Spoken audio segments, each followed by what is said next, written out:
Join us this week as we explore the reason that Jesus calls himself the bread of life.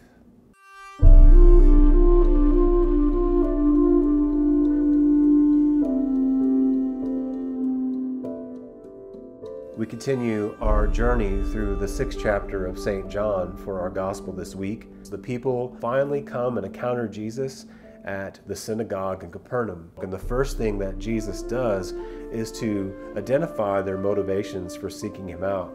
He says, "You are coming to me not because you saw signs, but because of the loaves." And then begins this dialogue. They are curious, they want to know, but they want an earthly king who will give them bread for their stomachs. But Jesus is calling himself the bread of life because he is looking beyond just feeding people in one time period. He's looking to be the bread that will nourish all of humanity throughout all time and space. When he calls himself the bread of life, he is talking specifically about the mystery of the Eucharist. And we know that this life on earth is a battle, and we need the power of the precious body and blood of Jesus to be able to get through that.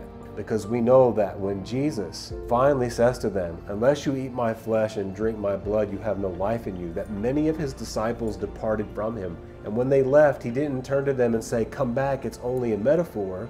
He actually turned to Peter and the 12 and said, "Are you going to leave me as well?"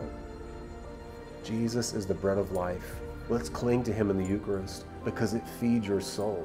It brings clarity. It keeps us focused on our mission, and it helps us to pour ourselves out for the salvation of other people.